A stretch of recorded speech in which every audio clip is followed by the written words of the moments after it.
Nathan Reed's fingers crashed down on the piano keys. The melody rose through Sterling Corporation's Christmas gala like a ghost breaking free from its grave. 300 guests fell silent. Champagne glasses froze mid-air. Victoria Sterling, the most powerful CEO on the Eastern Seaboard, stopped breathing. That song. That exact song. The one her first love wrote for her 16 years ago, the night before he died in a car crash.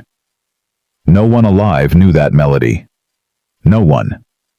Her legs gave out. She gripped the railing knuckles, white heart shattering. The janitor kept playing. And when their eyes finally met across that crowded room, Victoria saw something that made her blood run cold. He recognized her too. Comment what city you're watching from so I can see how far this story travels. Nathan Reed had learned a long time ago how to become invisible. It was a skill born from necessity, sharpened by years of survival, perfected through the quiet humiliation of watching the world forget you existed. At 53 years old, he moved through Sterling Corporation's headquarters, the way he moved through life unnoticed, unremarkable, forgettable. The maintenance uniform helped. Gray shirt, gray pants, gray man. Nobody looked twice at the guy pushing a mop bucket down the hallway. Nobody wondered what dreams he'd buried, or what songs still haunted him at 3 in the morning when sleep refused to come. That was fine. Nathan preferred it that way. "Daddy, are we really going to a party?" Lily's voice cut through his thoughts. His 7-year-old daughter bounced beside him, her hand warm and small in his calloused palm. Her dark curls were wild, despite his best efforts with the brush that morning, and her brown eyes sparkled with an excitement that made Nathan's chest ache. "It's a company Christmas party," he said. "They invited all the employees this year, even us. Even the janitors. Even the janitors."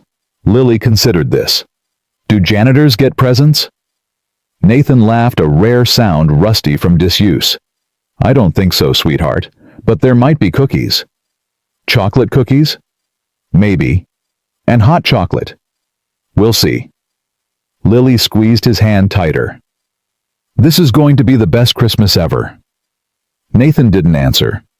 He just held onto her hand and tried not to think about the overdue electric bill waiting at home, or the radiator that clanked all night, or the fact that his daughter's winter coat was 2 sizes too small because he couldn't afford a new one.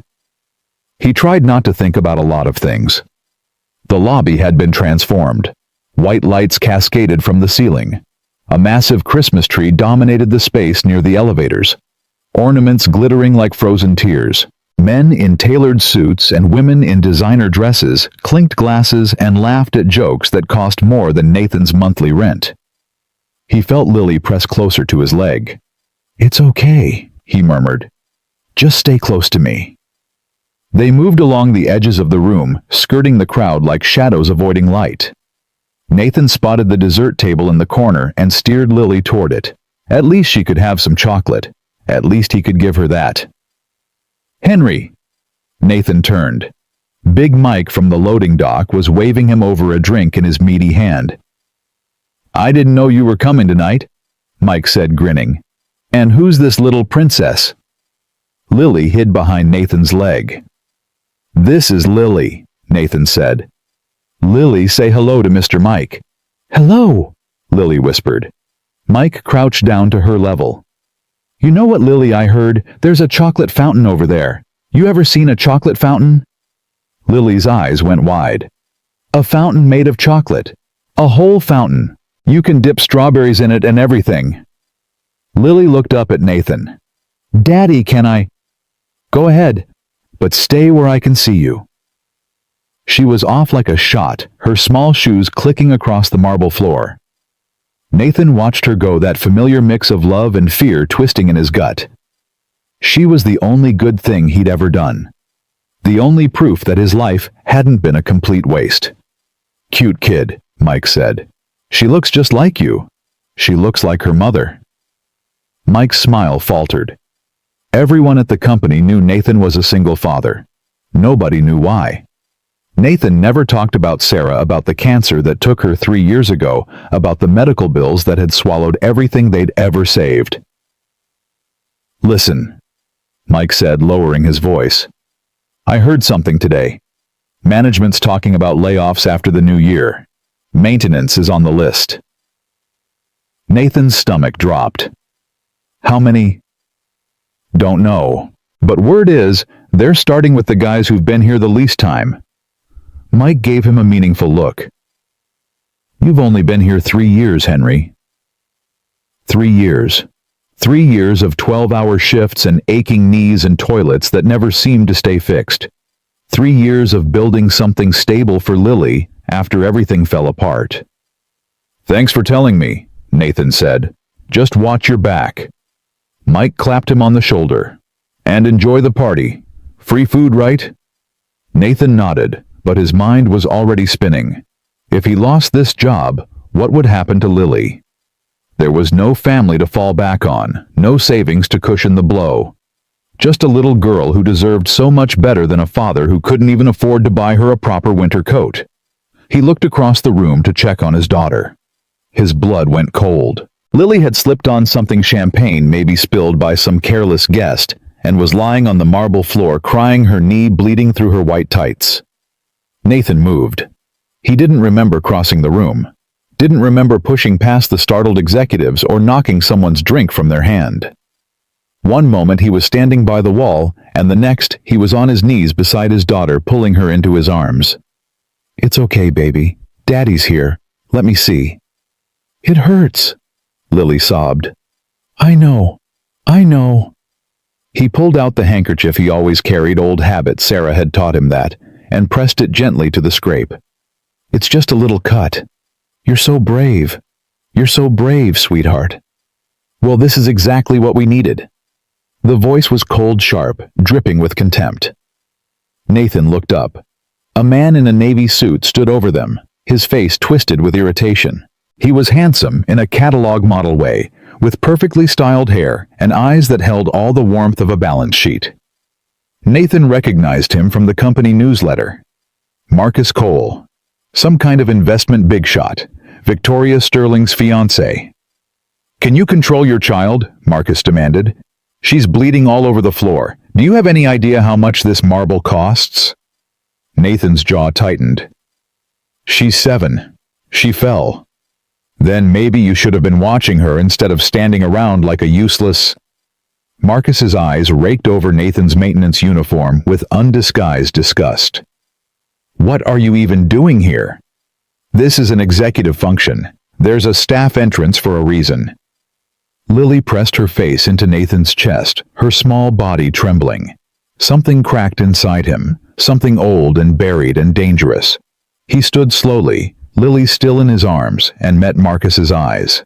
"She slipped. She's hurt. And you're worried about the floor." Marcus stepped closer. "Listen to me, you insignificant little—" "That's enough." The voice came from behind them, quiet but carrying the kind of authority that made rooms fall silent. Nathan turned, and time stopped. Victoria Sterling descended the stairs like a queen approaching her throne. She wore a crimson dress that commanded attention without apology, her honey blonde hair falling in soft waves past her shoulders.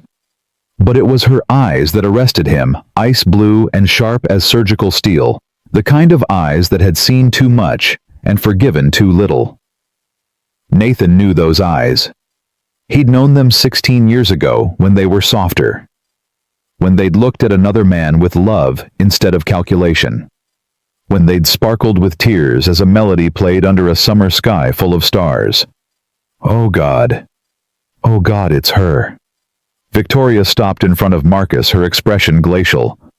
"You don't have the authority to speak to my employees that way." "Ingrid, I was just—" "Apologize." The word cracked like a whip. The lobby had gone quiet. Everyone watching. Nathan felt the weight of 300 pairs of eyes pressing down on him. Marcus's face flushed red. "Ingrid." "Now, Marcus." For a long moment nobody moved. Then Marcus's lips pressed into a thin line, and he muttered something that might have been an apology if you were generous enough to call it one. Victoria turned to Nathan. Their eyes met. And Nathan saw the exact moment recognition flickered across her face, not of who he was now, but of something else. Something she couldn't quite name. A shadow of a memory. A ghost of a feeling. "Take care of your daughter," she said softly. "The first aid kit is in the executive lounge, 5th floor. Use my private elevator." She gestured toward the brass doors behind the reception desk. Nathan couldn't speak. His throat had closed. He just nodded, pulled Lily closer, and walked away. But he felt Victoria's eyes on him the whole way. The executive lounge was quiet. Leather chairs.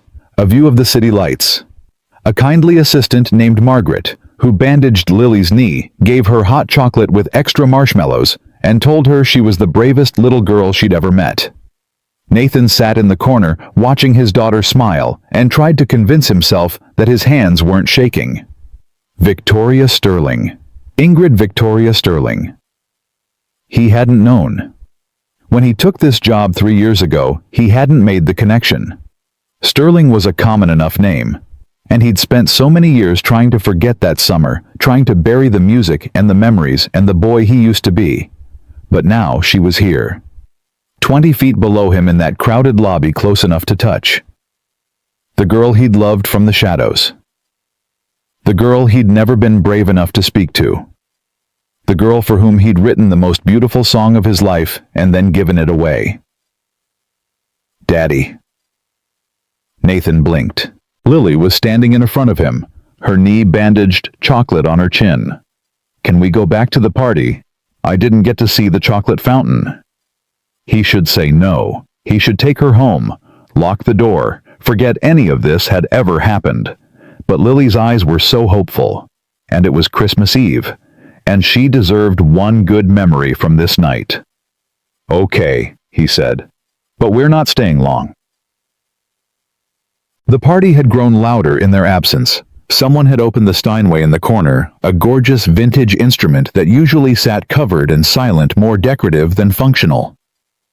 A group of executives surrounded it, laughing, as a tipsy accountant banged out something that vaguely resembled jingle bells. Lily tugged Nathan toward the dessert table, chattering happily about the cookies Margaret had given her, about the pretty lights, about how the nice lady with yellow hair had helped them. Nathan half listened, his eyes scanning the room for Victoria. He spotted her on the mezzanine level, talking to an older man in a gray suit. Her father, probably. Richard Sterling. The man whose cost-cutting measures had crushed Nathan's hand 12 years ago and ended his career. "Don't think about it. Don't, Daddy." Nathan looked down. Lily was yawning, rubbing her eyes with the back of her hand. "Can you play me my song, the one you play when I can't sleep?" Nathan's chest constricted. "Not here, sweetheart. Please, I'm tired. And that man," she pointed at the accountant murdering Christmas carols, "is giving me a headache." Despite everything, Nathan laughed. "I don't think they want me touching their fancy piano. But you play better than anyone. Better than the man on TV. Better than anyone in the whole world." "Oh, Lily, if you only knew." He looked at the piano, looked at his daughter's sleepy eyes, looked at the crowd of executives who had never once noticed him in 3 years of emptying their trash cans and fixing their broken sinks. What did he have to lose? His dignity. He'd lost that a long time ago. His job. They were probably going to fire him anyway. Maybe just this once. He could be someone again. "Okay," he heard himself say. "Just one song." Lily's face lit up like a Christmas tree. Nathan approached the piano. The accountant saw him coming and stopped mid-chord confusion, giving way to recognition, the janitor, and then something like amusement. "You play?" the man asked. "A little." "Well, by all means." The accountant gestured grandly at the bench. "Show us what you've got." A few people chuckled. Nathan heard someone whisper, "Is that the maintenance guy?" He sat down. The keys felt cool under his fingers. Familiar. Like coming home after a long absence to find everything exactly as you'd left it. His right hand throbbed. It always did before he played phantom pain from the injury that had stolen his future. But he'd learned to work around it.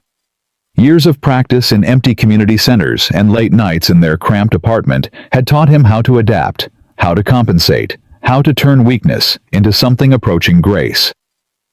Lily climbed up beside him on the bench, her head leaning against his arm. Nathan closed his eyes and began to play. The melody started soft. A lullaby, really, that's how it began. Gentle notes falling like snow against a window, quiet and tender and achingly beautiful.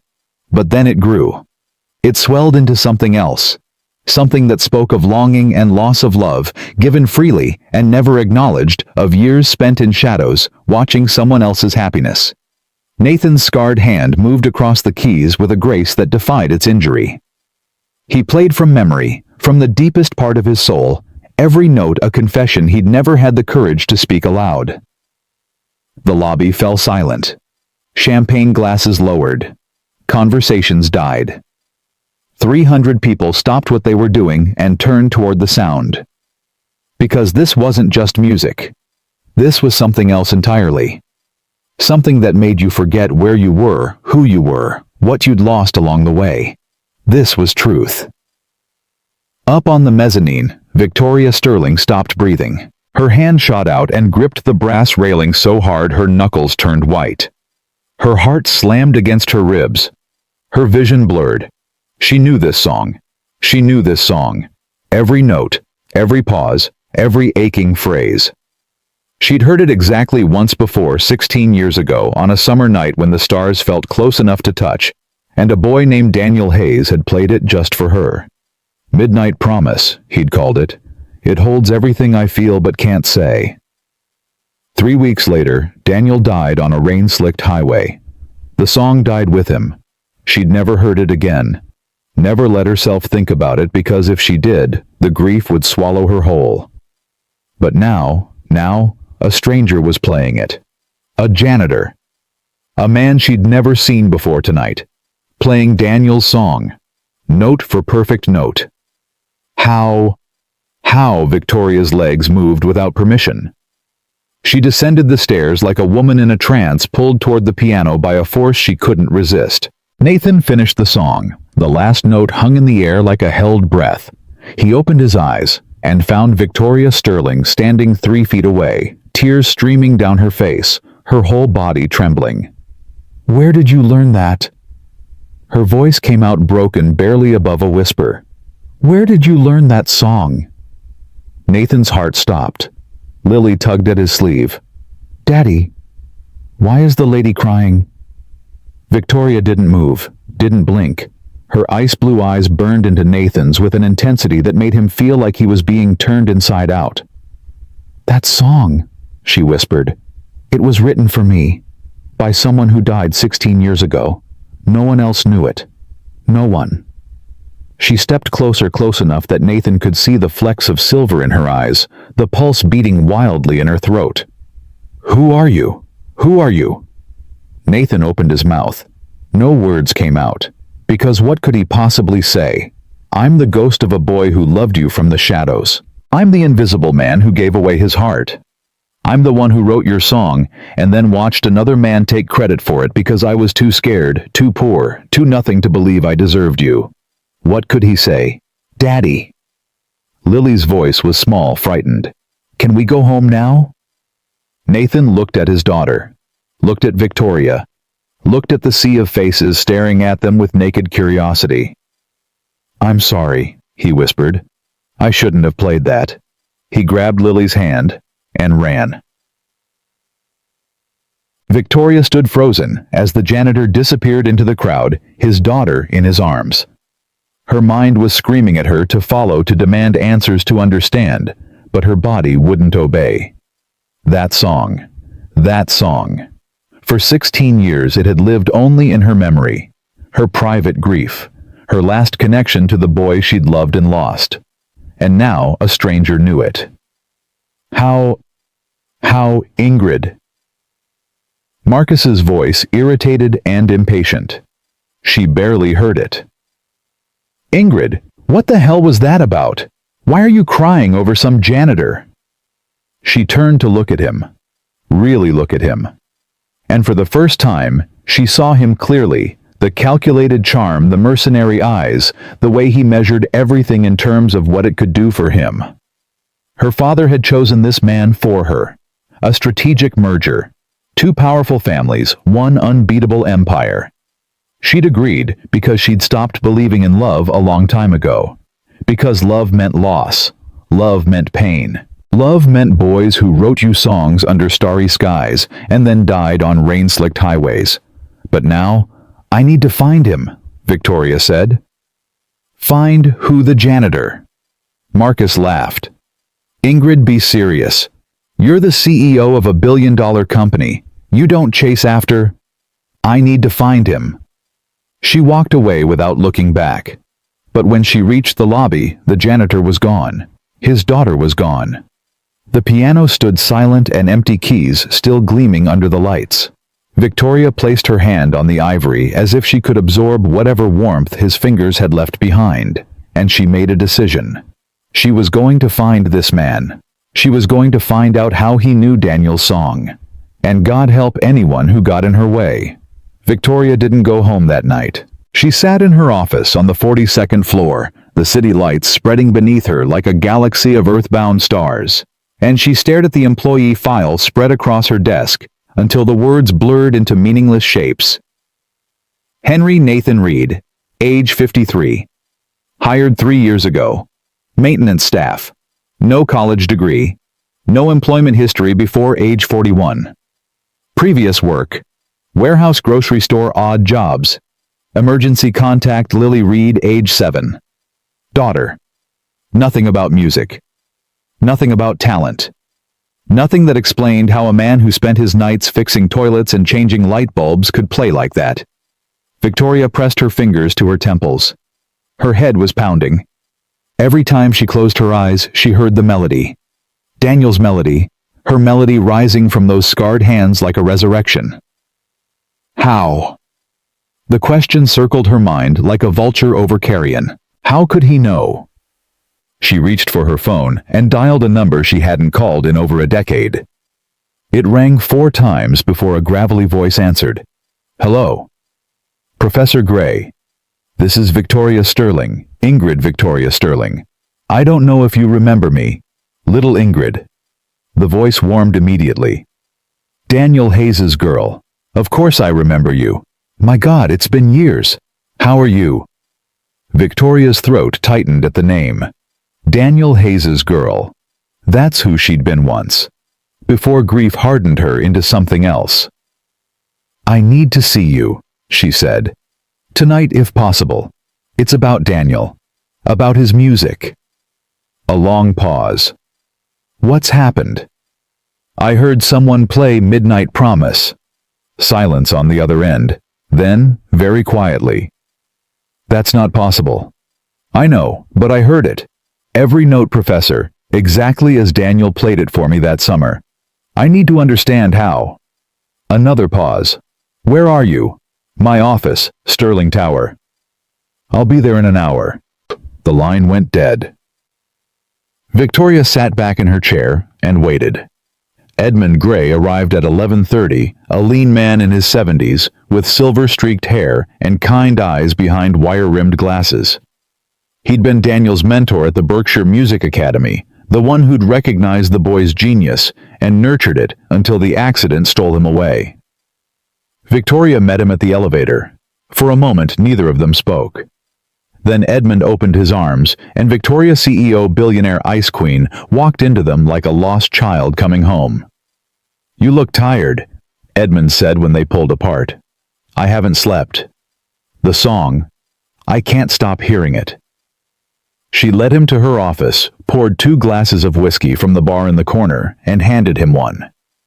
Then she pulled out her phone and played the video someone had posted to the company's internal network, shaky footage of a janitor at a piano, his scarred hand moving across the keys with impossible grace. Edmund watched in silence, his face unreadable. When the video ended, he set down his glass and removed his glasses to rub his eyes. "That's remarkable," he said quietly. "Is it Midnight Promise, Daniel's song?" "It's the same melody." "Yes." "Then how—" "Ingrid." Edmund held up a hand. "There's something I need to tell you, something I should have told you 16 years ago, but I didn't, because I thought it would hurt you more than help." Victoria's pulse quickened. "What?" Edmund took a long breath. Daniel didn't finish that song. The words didn't make sense. Victoria heard them, process them, but they refused to assemble into meaning. "What do you mean he didn't finish it?" "He wrote the opening. The first 8 bars. They were brilliant. He was always brilliant, but he got stuck. Couldn't figure out where to take the melody. He was frustrated, kept scrapping versions, starting over." Edmund paused, choosing his words carefully. There was another student at camp that summer. Quiet kid. Talented, but overlooked. The kind of boy who played because he had to breathe, not because he wanted fame or recognition. Daniel asked him for help. Victoria's glass trembled in her hand. Help. The other student took Daniel's opening and completed it. Turned those 8 bars into something extraordinary. But then Daniel died, and the song became his legacy. Edmund's voice dropped. "I never corrected the record. I thought it would dishonor his memory. I thought you needed something to hold on to, and taking the song away from you would be cruel."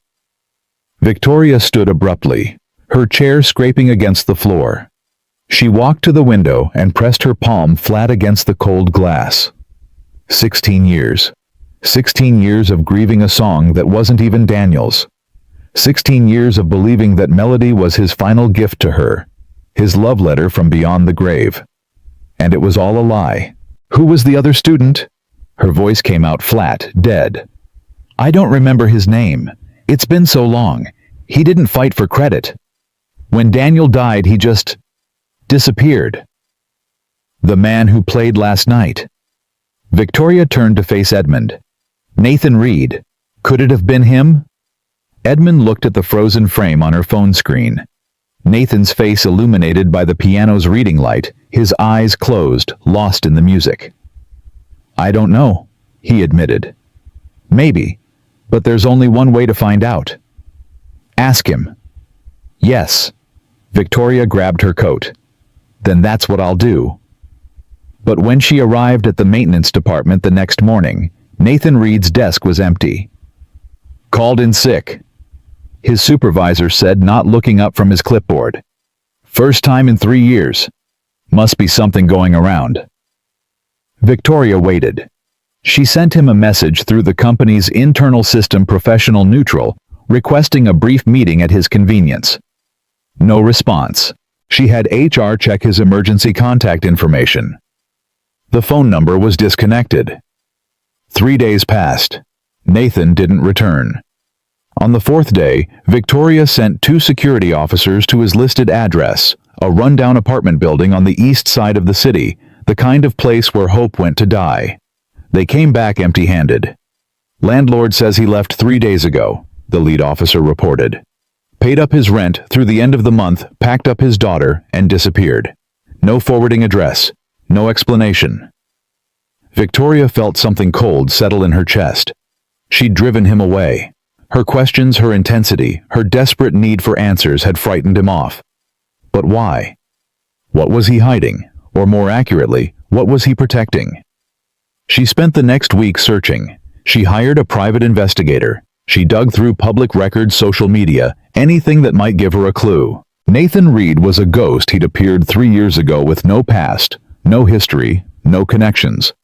Before that, nothing. As if he'd been born fully formed at age 50, with a scarred hand and a broken dream, and a 7-year-old daughter who looked at him like he hung the moon. The investigator found one lead, a community center on the west side where someone matching Nathan's description had been seen playing piano late at night, long after the building was supposed to be closed. Victoria drove there herself. The community center was exactly what she'd expected, peeling paint, flickering fluorescent lights, the smell of mildew and desperation. A handwritten sign on the bulletin board announced a free meal program on Tuesdays and Thursdays. Another offered ESL classes for recent immigrants. The receptionist, a tired-looking woman in her 60s, looked up when Victoria entered. "Can I help you?" "I'm looking for someone. A man named Nathan Reed. He might play piano here sometimes." The woman's expression shifted, guarded now, protective. "We don't give out information about the people who use our facilities. I'm not here to cause trouble. I just need to talk to him." "Are you from the government?" "No." "Police?" "No." "Then I'm sorry I can't help you." Victoria opened her mouth to argue, then stopped. She recognized that look on the woman's face. It was the look of someone who had seen too many vulnerable people hurt by too many powerful ones. Someone who had built walls around the broken and refused to let anyone through. She reached into her purse and pulled out a business card. "If you see him, would you give him this? Tell him I'm not looking for answers anymore. I just want to say thank you for the song." The woman took the card, studied it for a long moment, then looked up at Victoria with something like surprise in her eyes. "Sterling," she read. "As in Sterling Corporation. As in the Sterling Tower downtown." "Yes." "You're the CEO." "Yes." The woman's expression changed again. Not warmer exactly, but more curious. "And you came here yourself, to this neighborhood, to find a man who plays piano." "He played something that mattered to me. A long time ago." The woman was silent for a moment. Then she tucked the card into her pocket. "I can't make any promises. But if I see him, I'll pass along the message." It was something. It wasn't much, but it was something. Victoria thanked her and left. 2 weeks passed.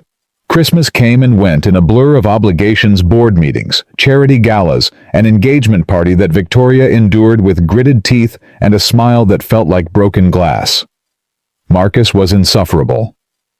Since the night of the Christmas party, he'd been watching her with suspicion, questioning her schedule, demanding to know where she went and who she talked to.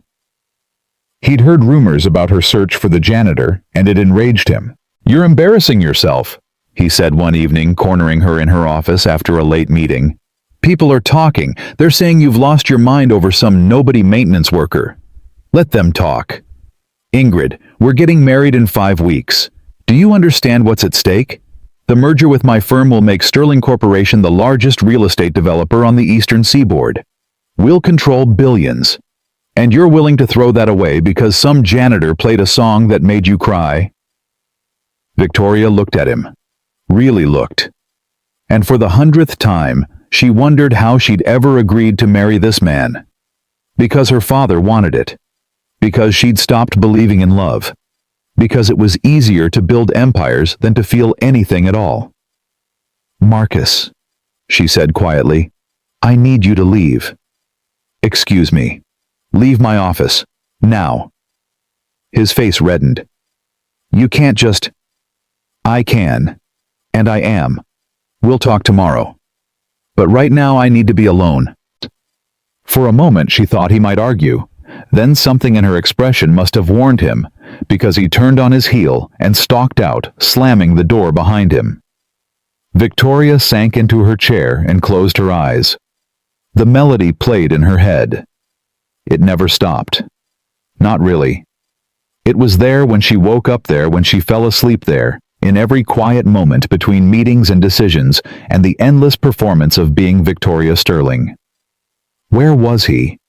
Where had Nathan Reed gone, and why did it feel like losing him meant losing the last piece of herself that still knew how to feel? The answer came on a night when snow fell thick and heavy, blanketing the city in white silence.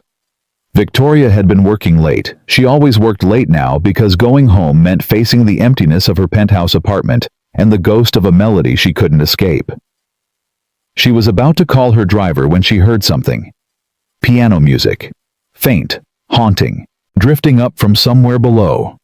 Her heart stopped. She took the stairs, her heels echoing off marble, her breath coming too fast. The lobby was dark. The party decorations had been taken down weeks ago, but a single light glowed near the piano in the corner. And there he was. Nathan Reed sat at the Steinway, his back to her, his shoulders hunched as if bearing an invisible weight. He played Midnight Promise again, but this time it sounded different. Sadder. More resigned. Like a man saying goodbye. Victoria's voice cracked when she spoke. "You came back." Nathan's hands stilled on the keys. He didn't turn around. "I shouldn't have run," he said quietly. "Lily asked me why we left. I couldn't give her a good answer. She liked it here. Liked the cookies the nice lady gave her. Liked watching the lights." He paused. "I owed you the truth, even if you hate me for it." Victoria moved closer, her heels clicking softly on the marble. "I could never hate you for playing beautifully." "That's not what I mean." She stopped directly behind him. "The song, Midnight Promise. Daniel didn't finish it, did he?" Nathan's shoulders tensed. "You talked to Professor Gray." "Yes." "Then you know." "I know someone else completed the song. Someone Daniel asked for help. Someone who never took credit." She stepped around the bench until she could see his face. "Was it you?" For a long moment, Nathan didn't answer. His hands rested on the keys motionless. His eyes, gray-green and achingly honest, stared at some point in the middle distance. Then, very quietly, "Yes, it was me." Victoria's knees nearly buckled. She gripped the edge of the piano to steady herself. "Why?" The word came out raw, desperate. "Why would you do that? Why would you let him take credit?" Nathan finally looked at her, and in his eyes, she saw something that made her breath catch, not shame, not regret, but something older and deeper and impossibly tender. "Because he loved you," Nathan said. "And I was nobody. I don't understand. I was at that music camp on a scholarship I could barely afford. My family had nothing.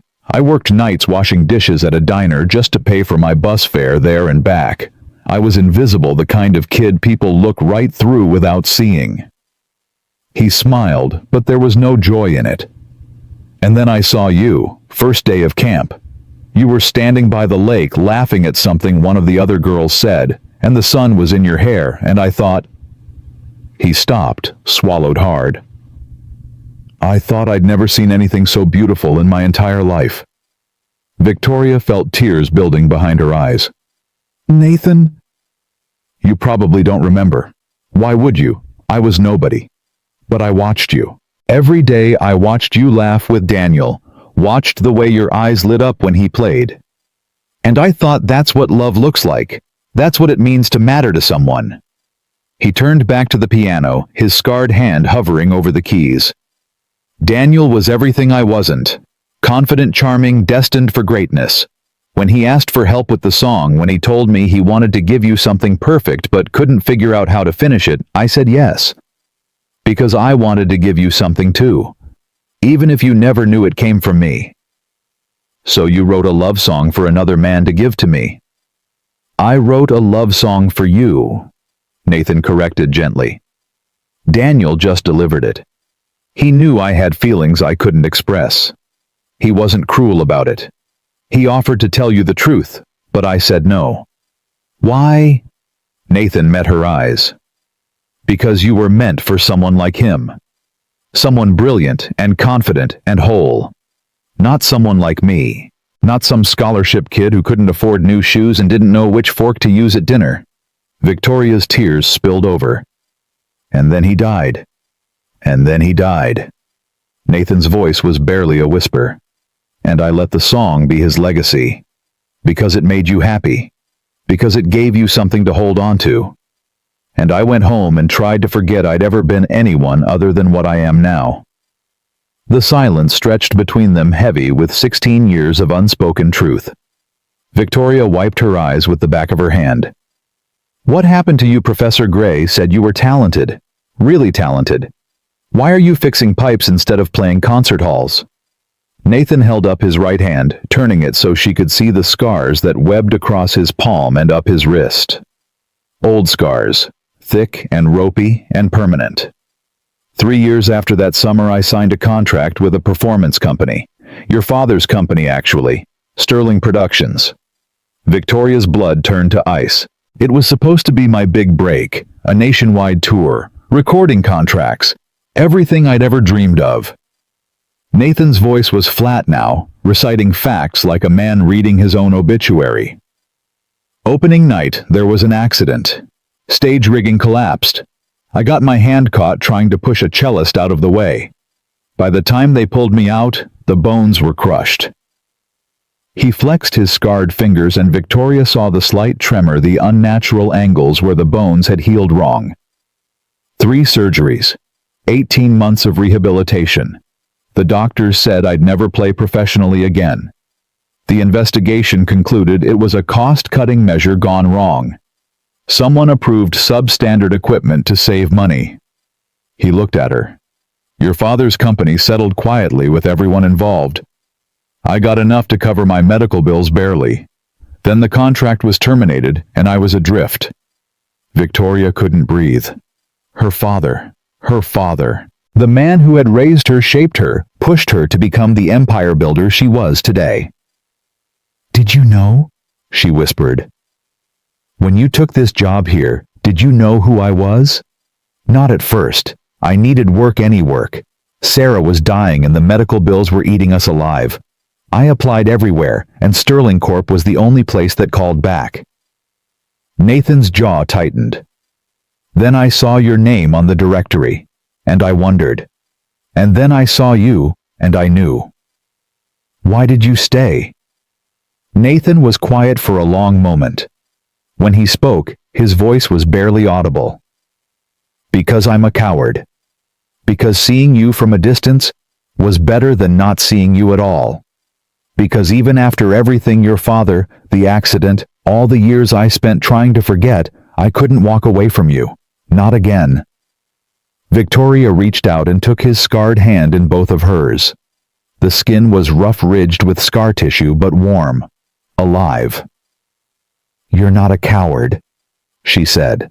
You gave me the most beautiful gift anyone's ever given me, and you never asked for anything in return. You watched your dreams die because of my family's negligence, and you still came back. You still played. You still... Her voice broke. Nathan looked at their joined hands, his expression wondering. As if he couldn't quite believe she was touching him. As if he'd spent 16 years convinced he didn't deserve to be touched. Victoria, he said softly. Ingrid, I need you to know the song was never about credit. It was never about being recognized or remembered. It was about you. Only ever about you. Every note I wrote, every phrase, every pause, it was all a letter I never had the courage to send. She lifted his hand to her lips and kissed his scarred palm. Then let me read it now. All of it. No more hiding. No more running away. Nathan's eyes glistened. Are you sure I come with a lot of baggage? A broken hand. A daughter who needs stability. A past that's more holes than substance. I have nothing to offer someone like you. You have everything. Victoria's voice was fierce now, certain. You have truth. You have talent. You have a heart that's been broken and put back together so many times it's more scar tissue than muscle. Just like mine. She reached up and touched his face, her fingers tracing the lines that time and grief had carved there. I spent 16 years building walls, she whispered.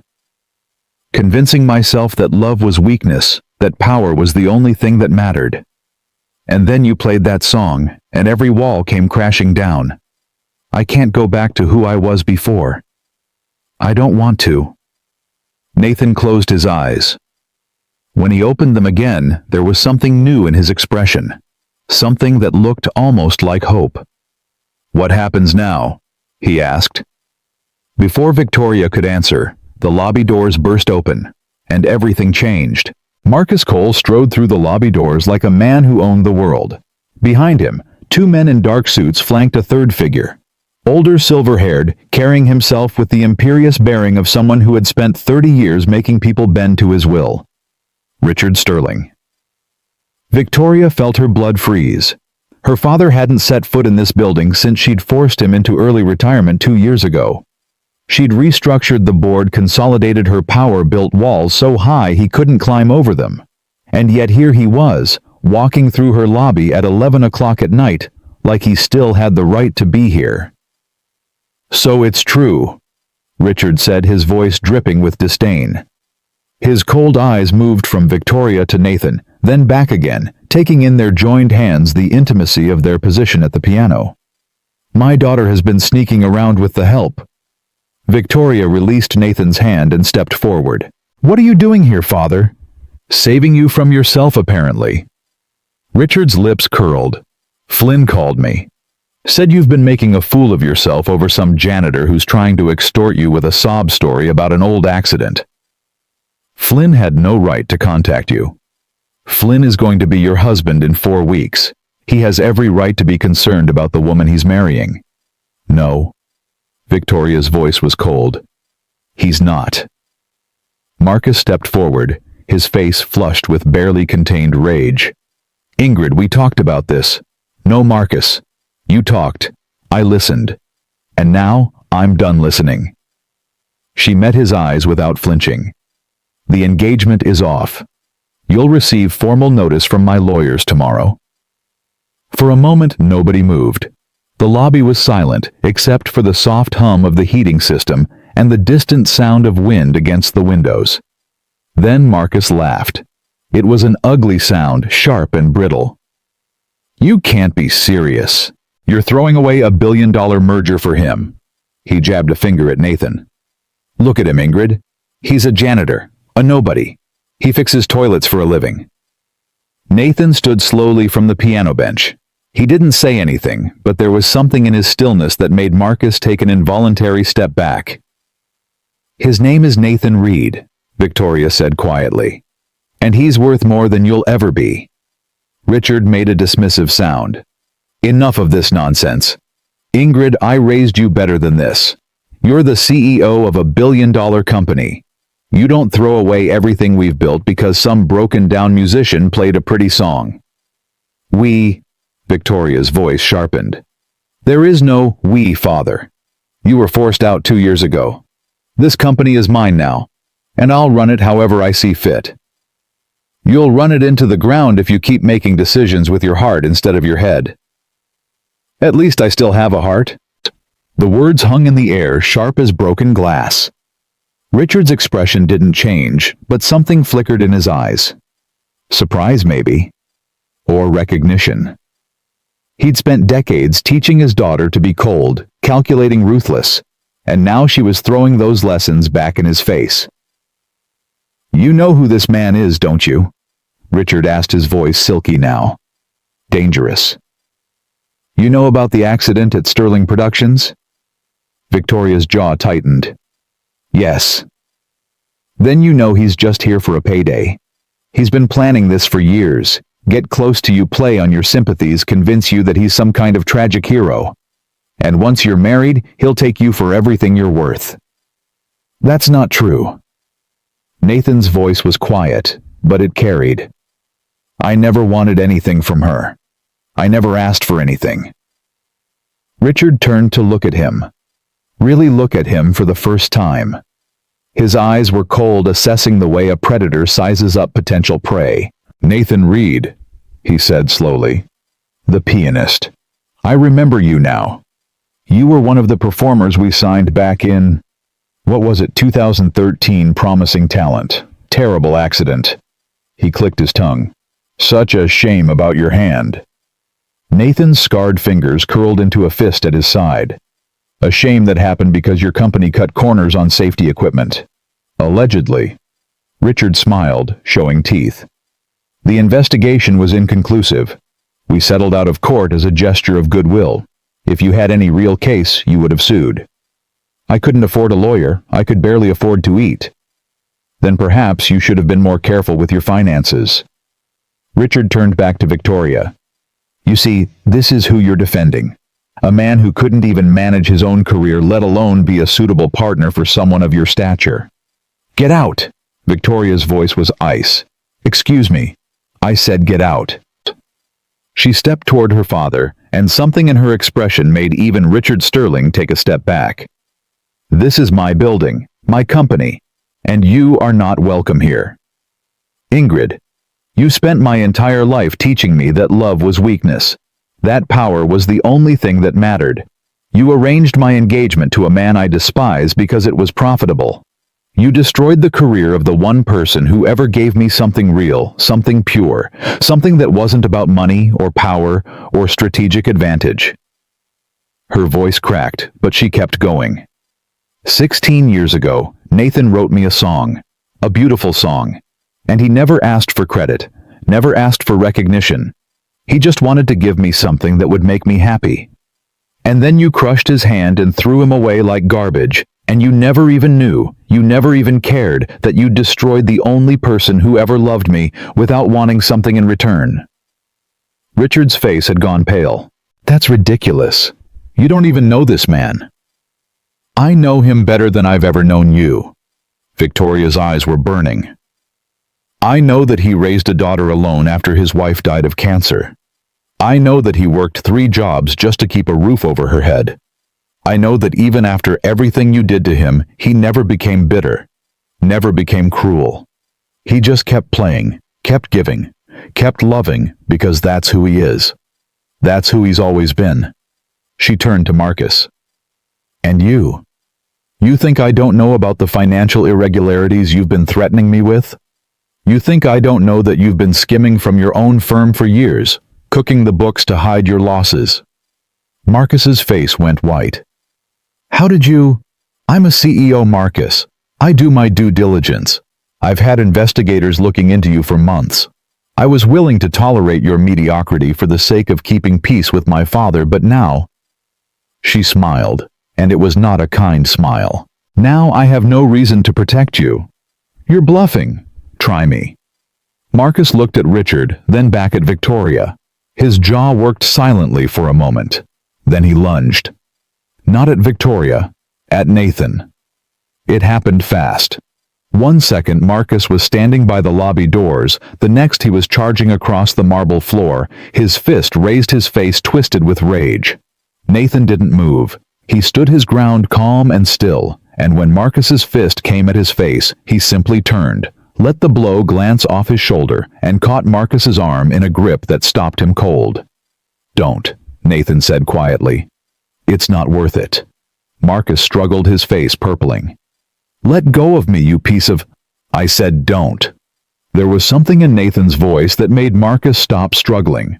Something old and hard and unbreakable. The voice of a man who had survived worse than a rich boy's temper tantrum. Nathan released him, and Marcus stumbled back, breathing hard. You'll regret this. Marcus snarled at Victoria. Both of you. I'll destroy you. I'll go to the press, the board, everyone. I'll make sure everyone knows that the great Victoria Sterling threw away her empire for a crippled janitor. Go ahead, Victoria said, and I'll make sure everyone knows that Marcus Cole is a fraud and a thief. We'll see whose story the press finds more interesting. Marcus's face contorted. For a moment Victoria thought he might attack again. But then Richard put a hand on his arm. That's enough, Richard said. His voice was cold, but there was something else in it now, something that sounded almost like defeat. We're leaving. Father. I said we're leaving. Richard turned toward the door, then stopped. He looked back at Victoria, and for just a moment, the mask slipped. She saw the old man beneath the armor. The father she'd spent her whole life trying to please, trying to become, trying to escape. You're making a mistake, he said quietly.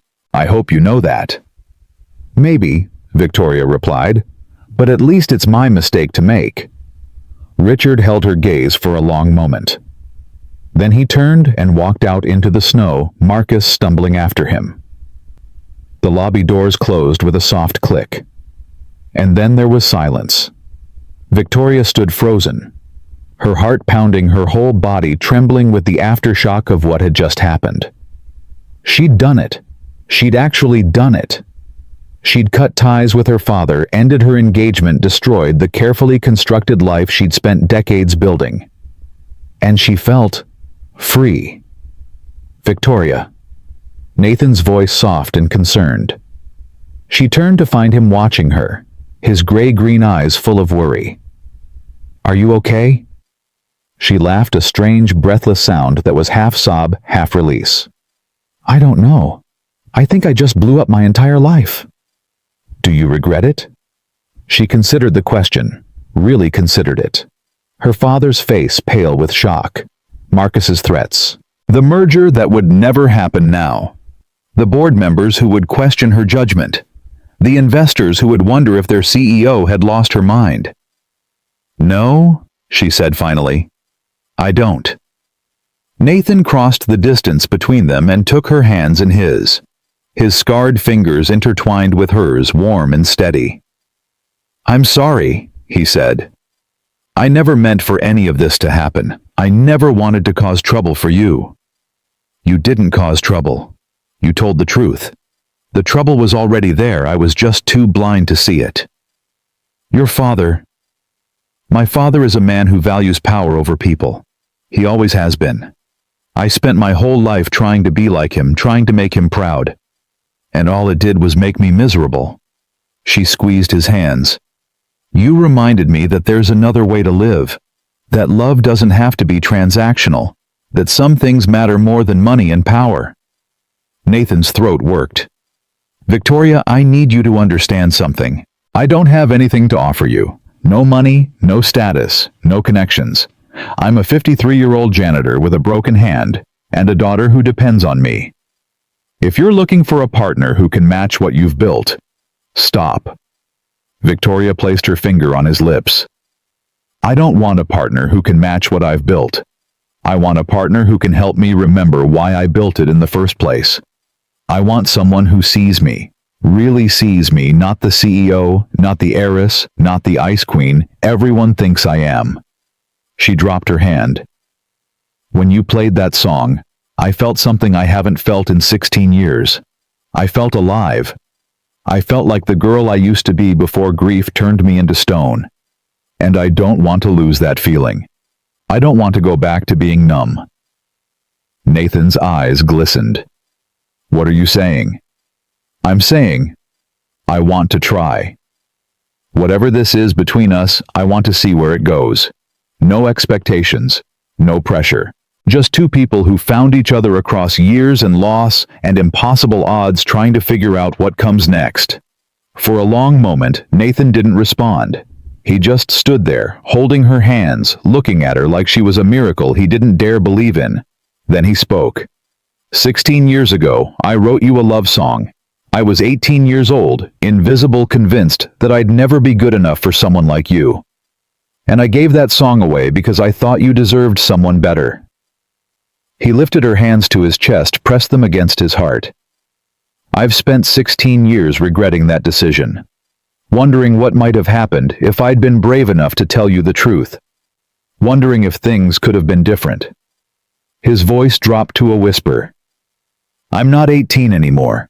I'm old and scarred and tired, and I have nothing to offer you but a worn-out heart that still beats for you after all these years. But if you're willing to take a chance on me, if you're willing to let me try, I promise I will spend whatever time I have left making sure you never regret it." Victoria's tears spilled over. She didn't try to stop them. "Nathan, I love you," he said. "I loved you when I was a boy, and I love you now. I never stopped. I never could." She kissed him. It wasn't planned, wasn't calculated, wasn't anything like the careful, controlled interactions she'd learned to substitute for real emotion. She simply rose on her toes and pressed her lips to his, and the world fell away. He tasted like coffee and longing, and the ache of 16 years spent waiting for something that might never come. His scarred hand came up to cup her face, gentle as a prayer, and she felt something inside her break open, something that had been locked away for so long she'd forgotten it existed. When they finally pulled apart, they were both crying. "Well," Victoria said, her voice shaking, "that's one way to end an argument." Nathan laughed a real laugh, warm and surprised, and pulled her into his arms. She buried her face in his chest, breathing in the scent of him, feeling his heart beat steady and strong beneath her cheek. "What happens now?" she asked. "I don't know. I've never done this before, whatever this is." "Neither have I." She pulled back to look at him. "We should probably figure it out." "Probably. Tomorrow?" Nathan's eyes crinkled. "Why wait until tomorrow?"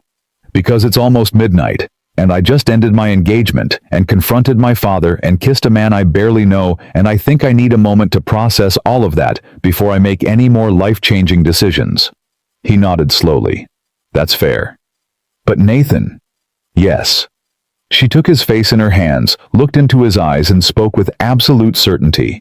"Whatever we figure out, whatever comes next, I want you to know that I'm not going anywhere. This isn't a whim. This isn't a rebound from Marcus or a rebellion against my father. This is me choosing you, for real, for good." Nathan's breath caught. "I don't deserve you," he whispered. "Maybe not, but you have me anyway." She kissed him again, soft and quick. "Now go home, get some sleep, hug your daughter, and come back tomorrow so we can figure out what the rest of our lives looks like." Nathan held her gaze for a long moment. Then he nodded, stepped back, and headed toward the door. He paused at the threshold, turned back. "Victoria." "Yes." "Thank you. For believing me. For giving me a chance. Thank you for writing me a song." He smiled a real smile, one that transformed his whole face, and made him look for just a moment like the boy he'd been 16 years ago. "I'll write you another one," he said. "A better one. Something that's just ours." And then he walked out into the snow, and Victoria was alone. She stood in the empty lobby for a long time, listening to the silence, feeling the weight of everything that had just happened settling onto her shoulders. Tomorrow, there would be consequences. Tomorrow, there would be battles to fight, decisions to make, a company to protect from the fallout of her choices. But tonight, there was only this: the memory of a song, the warmth of a kiss, and the impossible, terrifying, exhilarating feeling of being truly alive for the first time in 16 years. Victoria sat down at the piano. Her fingers found the keys, and slowly, haltingly, she began to play. It wasn't Midnight Promise, she didn't know how. But it was something. A melody that came from somewhere deep inside her, simple and imperfect and real. She played until her fingers ached, until the snow stopped falling, until the first gray light of dawn crept through the windows. And somewhere across the city, in a cramped apartment with a clanking radiator and a 7-year-old girl sleeping in the next room, Nathan Reed sat at his own battered piano and played the same melody. Different notes, different hands, but somehow impossibly the same song. Two hearts finding their way back to each other across the silence of 16 years. The fallout came faster than Victoria expected. By 9 o'clock the next morning, her phone had exploded with notifications. News alerts, text messages from board members, 17 missed calls from her communications director. Marcus had moved quickly. The headline on the business section of every major outlet was some variation of the same story. Sterling CEO ends engagement allegedly involved with company janitor. The articles were carefully worded. Marcus's lawyers had clearly been involved, but the implication was clear. Victoria Sterling had lost her mind. The billion-dollar merger was dead. And somewhere in the background, anonymous sources whispered about concerning behavior and questions about leadership stability. Victoria read the first 3 articles, then put down her phone. She'd expected this. She'd prepared for it. What she hadn't expected was how little it hurt. For years, she'd lived in terror of public humiliation. The thought of being exposed, criticized, judged it had kept her up at night, driven every decision, shaped every relationship. She'd married herself to power because power was the only armor that worked. But now, sitting in her office with the morning sun streaming through the windows, she felt something she hadn't felt in a long time. Peace. Her assistant knocked on the door. "Ms. Sterling, the board is requesting an emergency meeting. They want to discuss..." The situation. Tell them I'll be there in an hour. Also, there's a Professor Edmund Gray in the lobby. He says it's urgent. Victoria's heart jumped. Send him up. Edmund arrived looking like he hadn't slept. His silver hair was disheveled, his tie askew, and he was carrying a worn leather briefcase that bulged with papers. I saw the news, he said without preamble. Marcus Cole is a snake. Tell me something I don't know. All right. Edmund set his briefcase on her desk and opened it. I've spent the last 12 hours going through my archives. Everything from that summer at Berkshire, letters, recordings, program notes. He pulled out a stack of yellowed papers. I found proof. Victoria's breath caught. Proof of what? That Nathan Reed completed Midnight Promise. That Daniel Hayes asked for his help. That Nathan deliberately stepped back and let Daniel take credit. Edmund spread the papers across her desk. It's all here. Daniel's original draft, just the first 8 bars. Nathan's handwritten continuation. A letter Daniel wrote me asking my opinion on a collaboration that might be complicated. Victoria picked up one of the pages with trembling hands. The handwriting was young, uncertain, but unmistakably deliberate. Notes and annotations crowded the margins. This is Nathan's. Yes, I found it in a box of student work I'd kept from that year. I didn't remember it until last night when I started looking. Edmund's voice was gentle. He was 18 years old, invisible just like he said. But God, Victoria, even then you could see the genius. The way he structured the melody, the emotional progression. Daniel was talented, but Nathan was something else entirely. Victoria set down the paper. Her hands were shaking. Why are you showing me this now? Because Marcus Cole is trying to destroy you, and because the truth matters. Edmund met her eyes. Nathan Reed spent 16 years hiding from his own talent because he thought he wasn't good enough. He let another man take credit for his work because he loved you too much to compete. That's not a con artist looking for a payday. That's a man who gave up everything for someone else's happiness. Victoria thought about Nathan's scarred hand. The way he'd held his daughter at the Christmas party. The look in his eyes when he'd finally told her the truth. What do I do with this? She asked. That's up to you. But if you want to fight back against the narrative Marcus is spinning, this is how you do it. You tell the real story.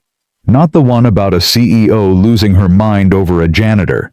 The one about a love letter written 16 years ago by a boy who thought he wasn't worthy of the girl he adored. Victoria looked at the papers spread across her desk.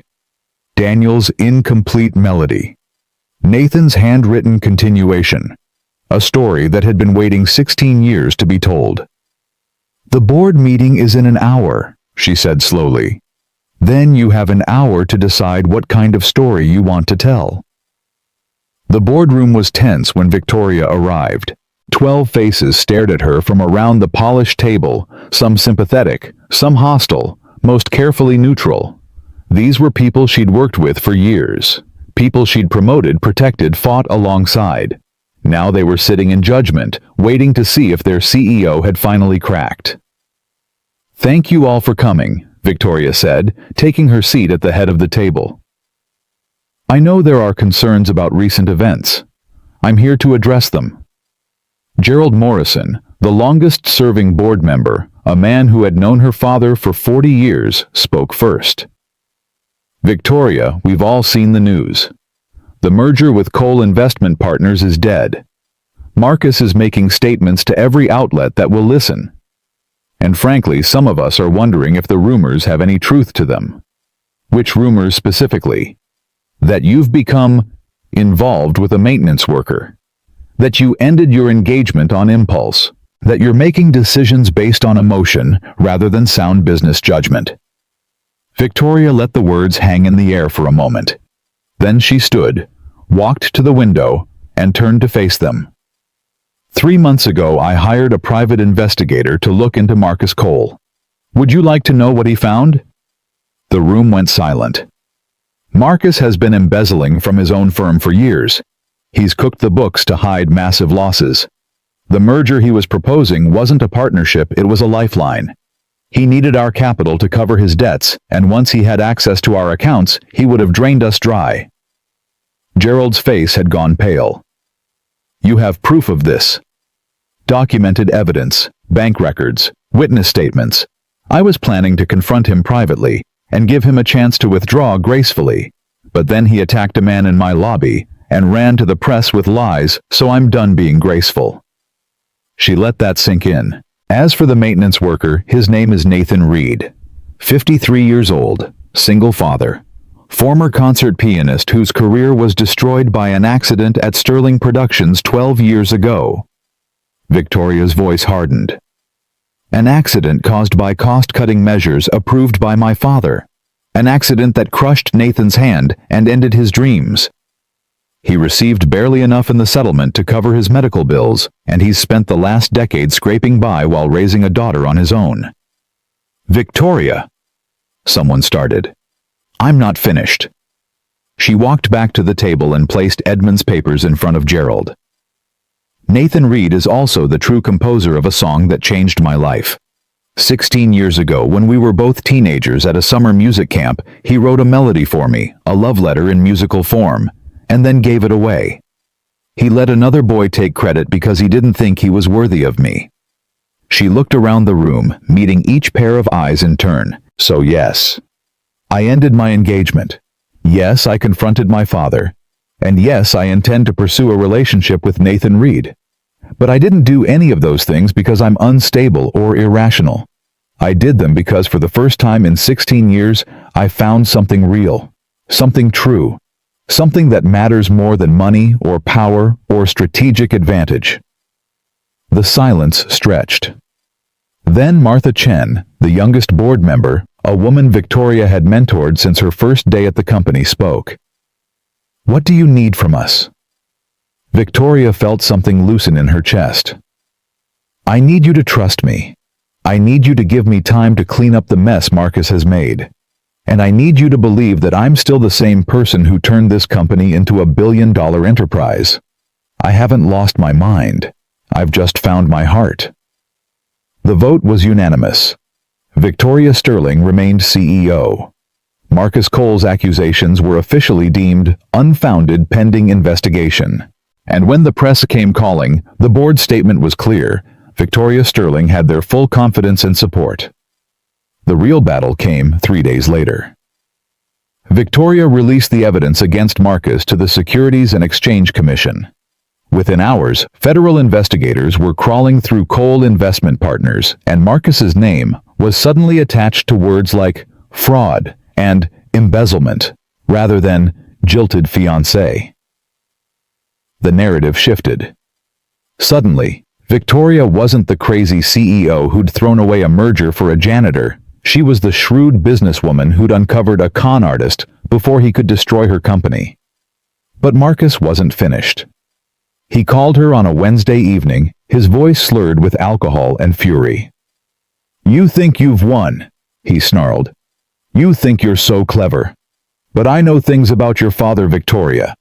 Things that would destroy the Sterling name if they came out. What things? The accident that ruined your precious janitor. It wasn't just cost-cutting. Your father knew the equipment was faulty. He knew someone could get hurt. But he went ahead anyway because replacing it would have cost too much. I have documents, emails, proof. Victoria's blood ran cold. You're lying. Am I? Ask your father. Ask him what really happened at Sterling Productions. Ask him why Nathan Reed wasn't the only one who got hurt that night. The line went dead. Victoria sat in the dark for a long time, Marcus's words echoing in her head. Then she picked up her phone and called the one person she'd sworn she'd never speak to again. Father, we need to talk. Richard Sterling looked older than Victoria remembered. They met at a neutral location, a private club on the Upper East Side, the kind of place where powerful men made deals that shaped the world. Richard was already seated when Victoria arrived, a glass of scotch in front of him, his face lined with exhaustion. I wondered when you'd call, he said. Victoria sat down across from him. Marcus contacted me. He says he has proof that you knew the equipment at Sterling Productions was faulty, that you knew someone could get hurt. Richard didn't flinch. Marcus is a desperate man grasping at straws. Is he lying? Silence. Father, is he lying? Richard lifted his scotch, took a long drink, set it down. His hand trembled slightly, age or something else. No, he said finally. He's not lying. Victoria felt the ground shift beneath her. The equipment was old. We knew it needed to be replaced. But the budget was tight that year, and I made a decision. I calculated the risk. I decided it was acceptable. Richard's voice was flat, emotionless. I was wrong. You knew Nathan could get hurt.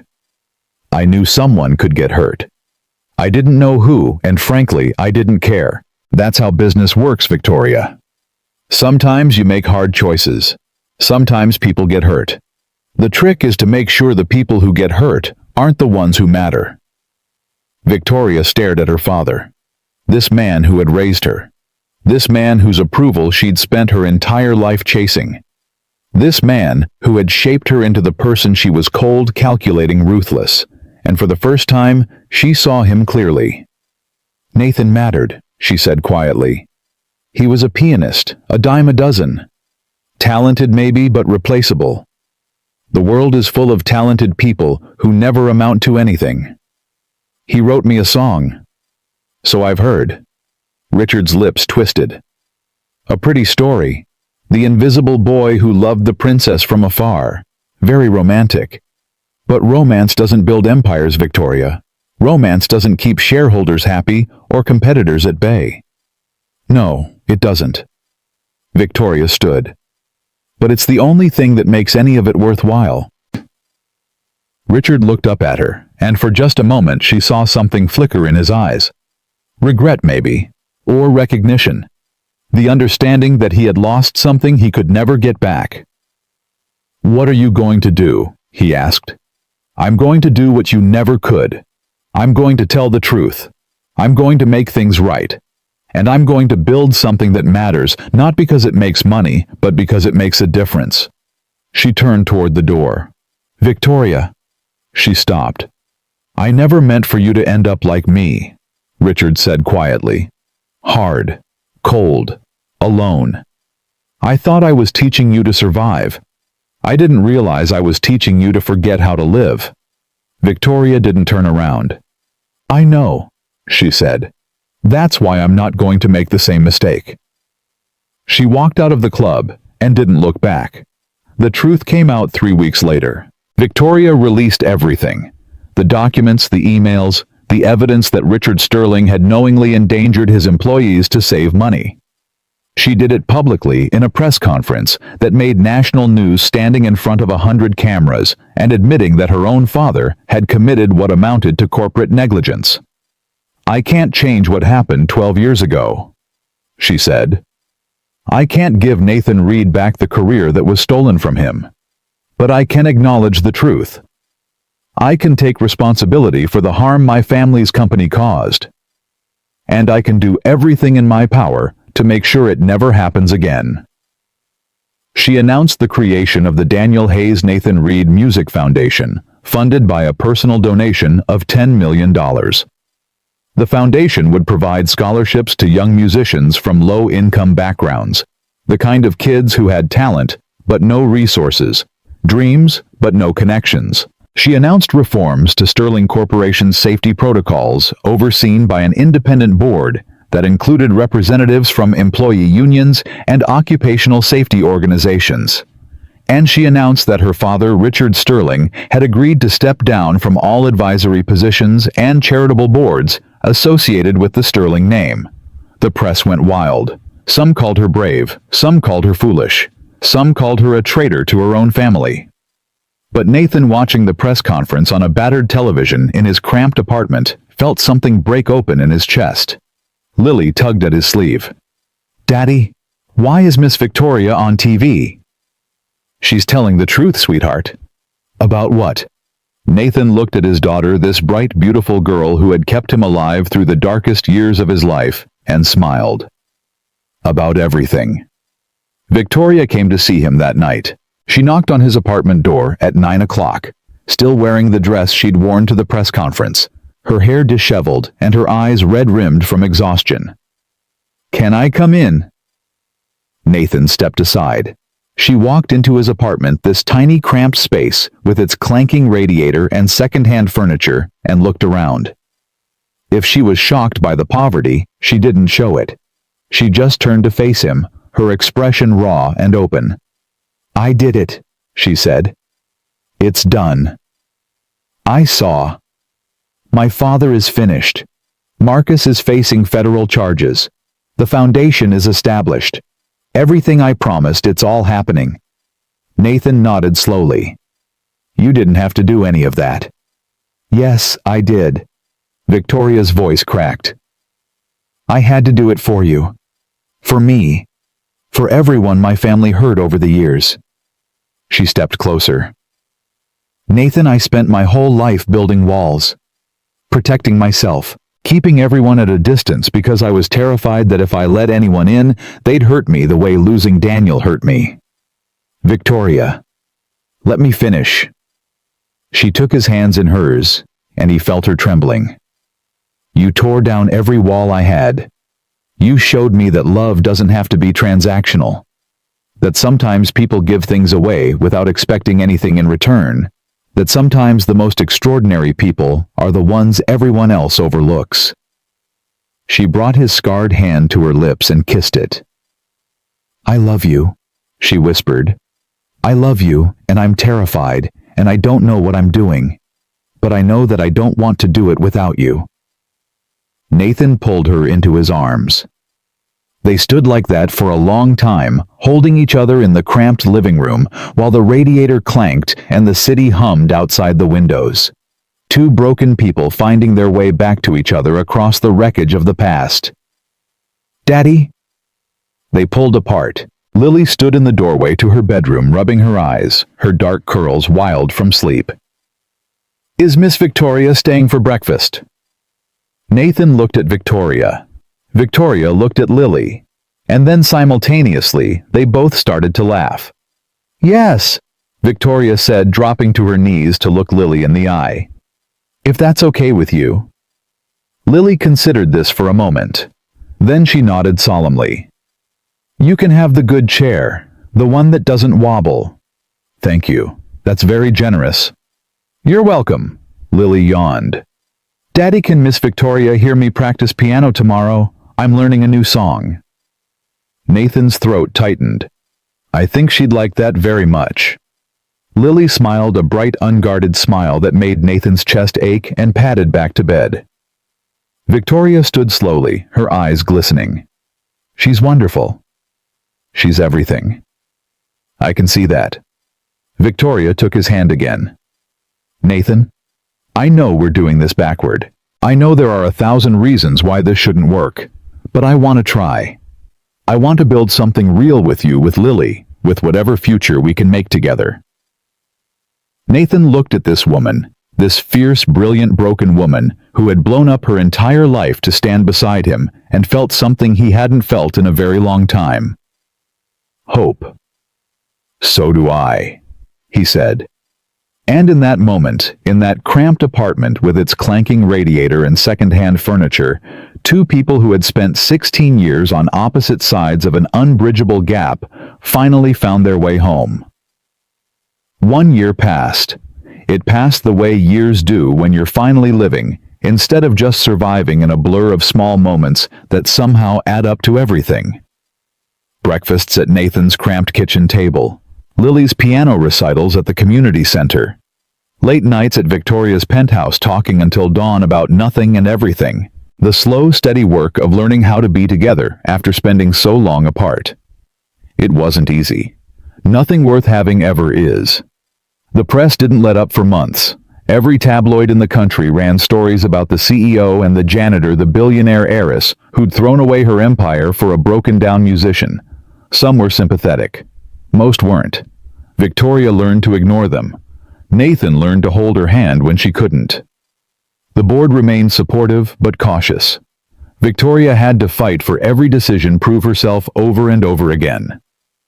The Marcus Cole investigation dragged on for months before finally resulting in federal indictment. Richard Sterling retreated to a beach house in Florida and stopped returning her calls. But through it all, there was Nathan. Nathan, who showed up at her office with coffee when she'd been working too late. Nathan, who held her when the pressure became too much. Nathan, who looked at her like she was the only thing in the world worth seeing. And there was Lily. Lily, who decided within the first week that Victoria was going to be her new best friend. Lily, who demanded bedtime stories and piano lessons and explanations for why grown-ups were so complicated. Lily, who climbed into Victoria's lap one evening and said very seriously, "You make my daddy smile. He didn't used to smile before." Victoria had cried for an hour after that. Nathan held her the whole time. The Daniel Hayes Nathan Reed Music Foundation launched in March. The ceremony was held at Berkshire Music Academy in the same auditorium where Daniel had first played Midnight Promise for a crowd of awestruck teenagers. Professor Edmund Gray gave the opening remarks, his voice thick with emotion, as he talked about second chances and unfinished symphonies. Then Nathan took the stage. He hadn't performed publicly since that Christmas Eve at Sterling Tower. The thought of it still made his hands shake, still brought back memories of the accident and the surgeries, and the long years of believing he would never play again. But Victoria was in the front row, Lily beside her, and somehow that made everything easier. He sat down at the grand piano, adjusted the bench, flexed his scarred fingers over the keys. 16 years ago, he said into the microphone, I wrote a song for a girl I loved. I was too scared to tell her it was mine, too convinced that I wasn't good enough. So I gave it away, and I spent the next 16 years regretting it. He looked at Victoria. She was crying already.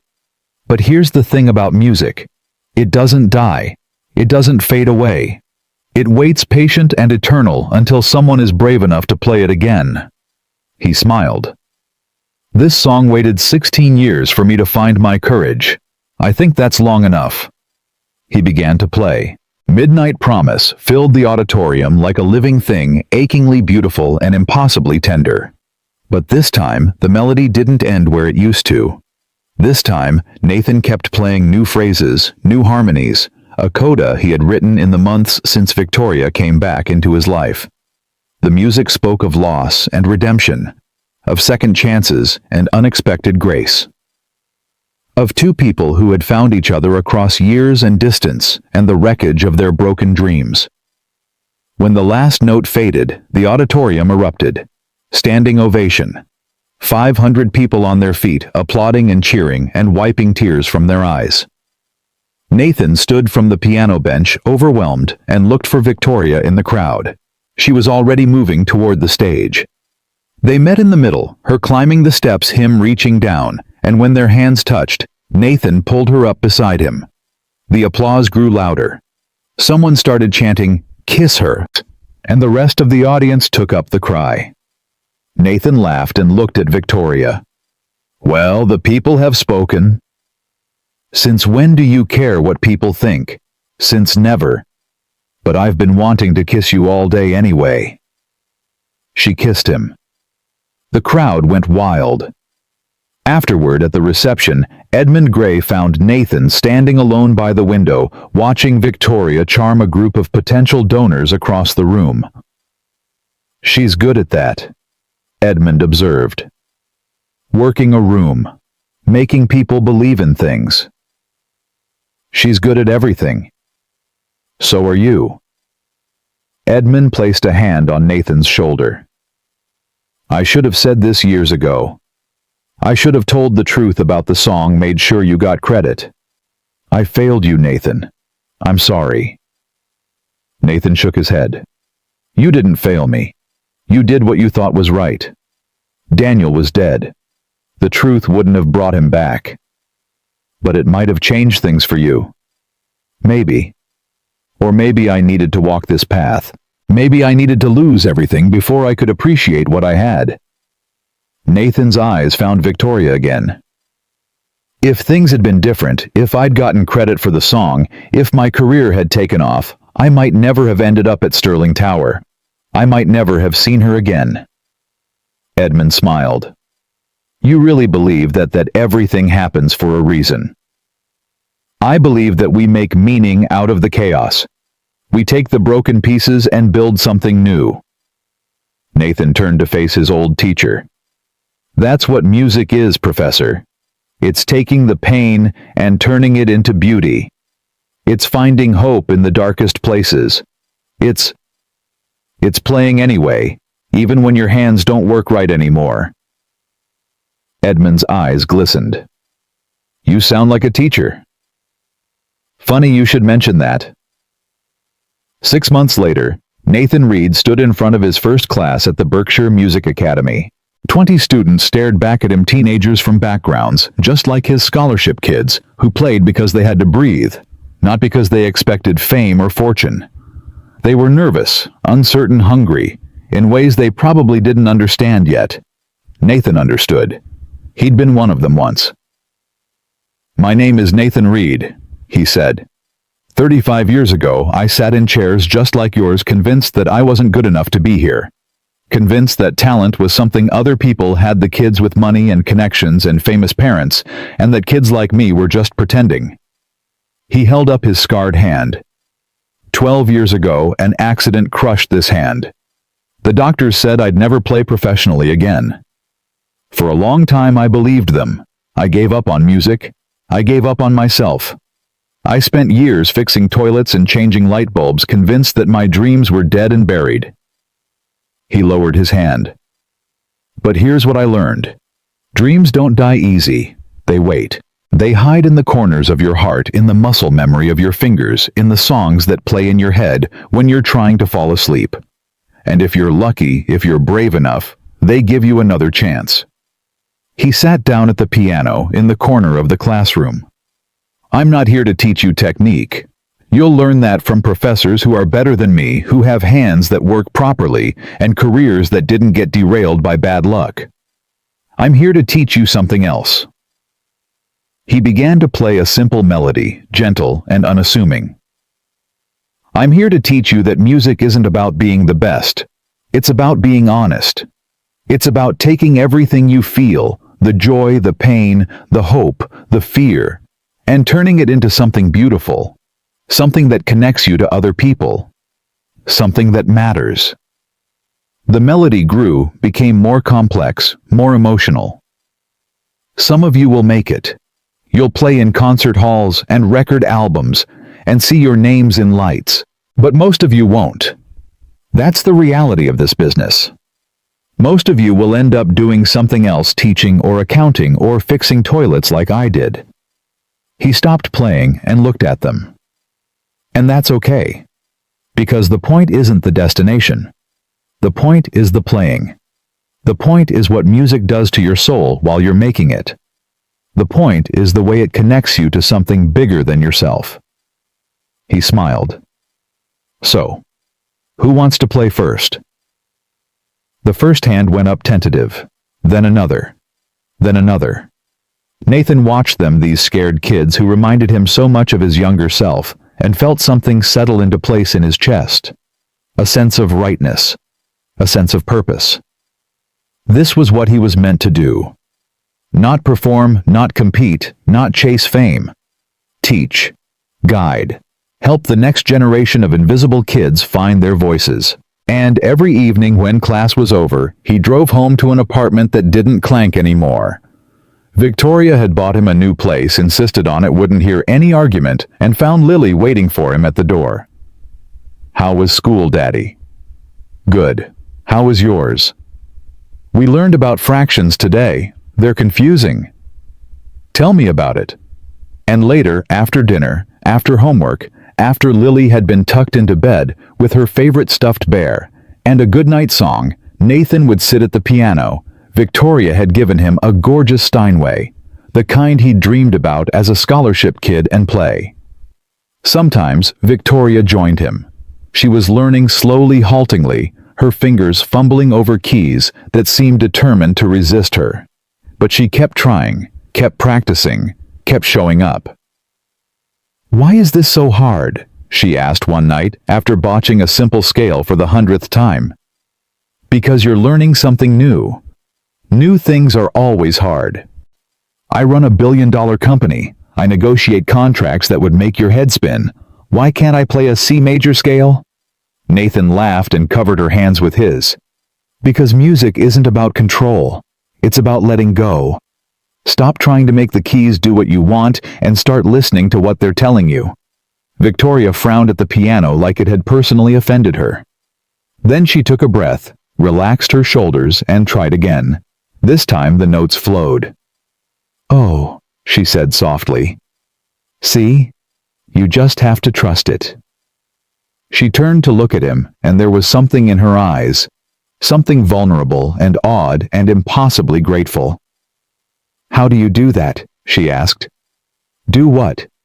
"Make everything seem simple. Make me feel like I can do things I never thought I could." Nathan kissed her forehead. "That's what love is, Victoria. Helping someone see themselves the way you see them." She was quiet for a moment. Then, "I want to marry you." Nathan's heart stopped. "What?" "I want to marry you. I've been thinking about it for months, trying to find the perfect moment, the perfect words. But there is no perfect. There's just this. Us. Right now." She took his face in her hands. "Nathan Reed, I spent 16 years building walls and running empires and convincing myself that love was weakness. And then you played a song and everything changed." Her eyes were fierce, determined, utterly certain. "I don't care about perfect moments. I don't care about fancy proposals or romantic gestures. I just want you. Forever. If you'll have me." Nathan couldn't speak. His throat was too tight, his heart too full. So he did the only thing he could think of. He kissed her. And when they finally broke apart, both of them crying, both of them laughing, he said, "Was that a yes?" That was absolutely a yes. The wedding was small. Just family and close friends gathered in the garden of the Berkshire Music Academy on a perfect autumn afternoon. Professor Edmund Gray officiated. Lily served as flower girl, scattering rose petals with the utmost solemnity.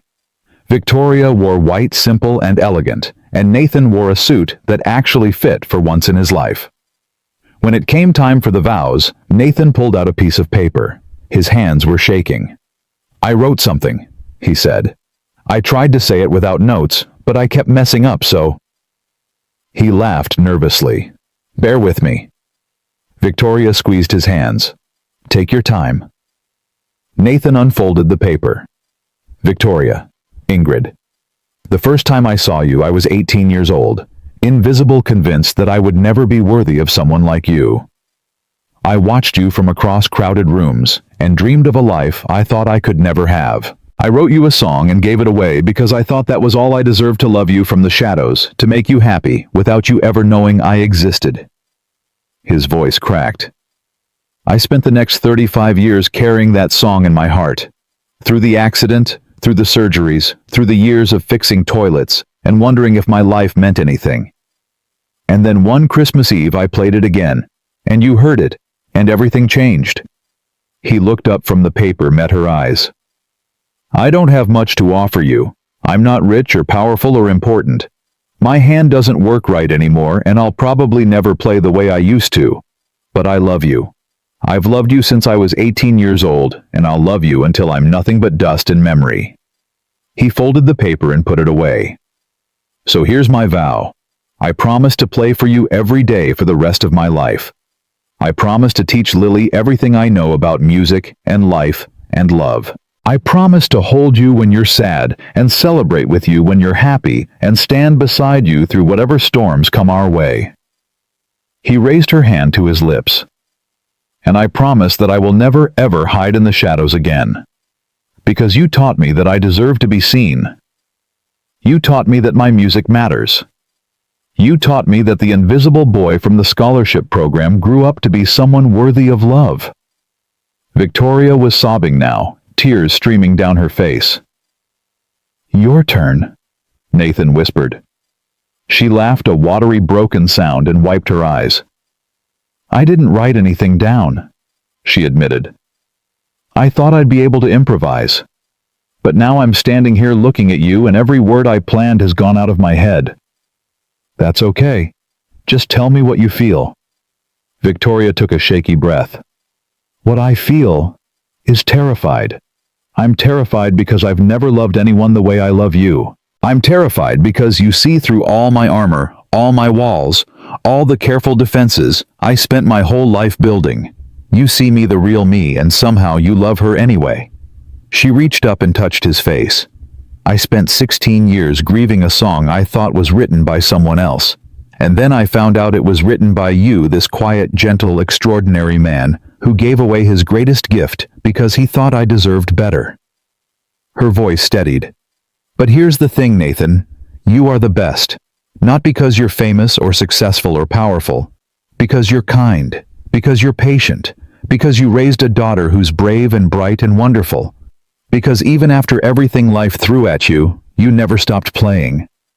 She took both his hands in hers. So here's my vow. I promise to be worthy of the song you wrote me. I promise to be a good partner to you and a good mother to Lily. I promise to use my resources and my power to make the world a little better, a little kinder, a little more like the world you see when you play. She smiled through her tears. And I promise that I will spend the rest of my life making sure you know every single day that you were always worthy of love. Always. From the very beginning.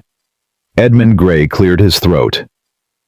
Well, he said, his own voice thick. I think that covers it.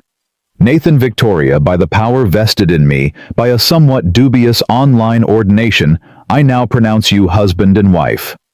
He smiled. You may kiss the bride. They did. And in the front row, Lily cheered so loud that birds scattered from the nearby trees. The reception was held in the Academy's main hall, surrounded by pianos and music stands and the ghosts of 1,000 melodies. Victoria danced with Nathan, then with Lily, then with both of them together, a stumbling, laughing, perfect mess of a family dance. As evening fell, Nathan found himself at one of the piano's fingers, moving almost without thought over the keys. Victoria slid onto the bench beside him. Play me something, she said. What do you want to hear? Something new, something that's just ours. Nathan thought for a moment. Then he began to play. The melody started simple. 2 notes in conversation, tentative and seeking. But it grew, became richer, more complex. There were moments of dissonance that resolved into unexpected harmony passages that stumbled before finding their rhythm silences that spoke louder than sound. It was the story of them. Everything they'd been through, everything they'd survived, everything they hoped for. All of it poured into music. When he finished, Victoria was crying again. What's it called? Nathan looked at her, this fierce, brilliant woman who had torn down her walls and opened her heart and chosen him of all people to spend her life with. Second movement, he said, because the first movement was Midnight Promise. That was the beginning of our story. The part I wrote when I was too scared to tell you how I felt. He touched her face gently. But every great piece of music has more than one part. And this is the movement where everything changes. Where the themes from the beginning come back but different. Transformed. Better. Victoria leaned into his touch. Will there be a third movement? I hope so. And a fourth. And a fifth. As many as we need. Nathan smiled. That's the thing about love, Victoria. It's not a single song, it's a symphony. And we're just getting started. She kissed him soft and sure. And somewhere in the hall, Lily was spinning in circles with Professor Edmund, both of them laughing. And outside, the autumn stars were coming out bright and countless and eternal. And the music was still playing soft and steady, a heartbeat beneath everything. Years passed. Nathan taught at Berkshire, watched his scholarship students grow into artists and teachers and dreamers of their own. Some made it big. Most didn't. All of them carried something of what he'd given them, not just technique, but heart. The understanding that music was about more than perfection. Victoria ran Sterling Corporation, but differently now. More humanely. More honestly. She funded arts programs in underprivileged schools, created pathways for working-class kids to access opportunities that had once been reserved for the wealthy few. She became known not just as a brilliant businesswoman, but as someone who used her power to lift others up. Lily grew.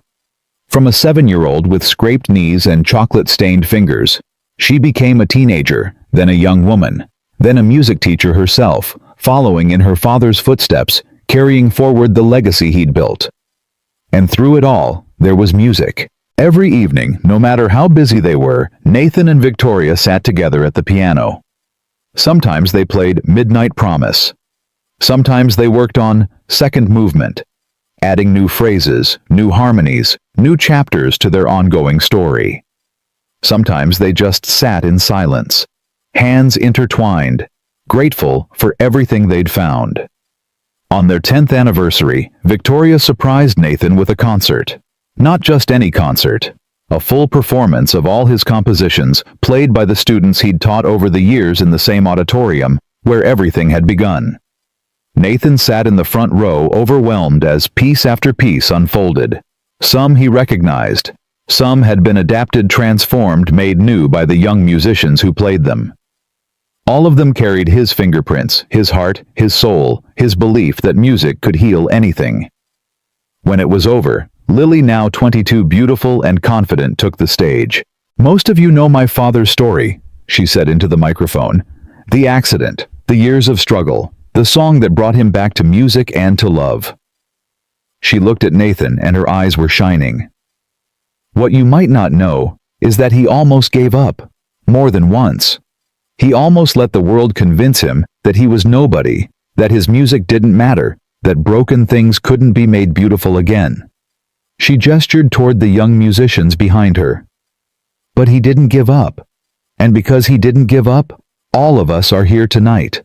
All of us learned something from him, not just how to play, but how to keep playing, how to find hope in the darkest places, how to turn pain into beauty."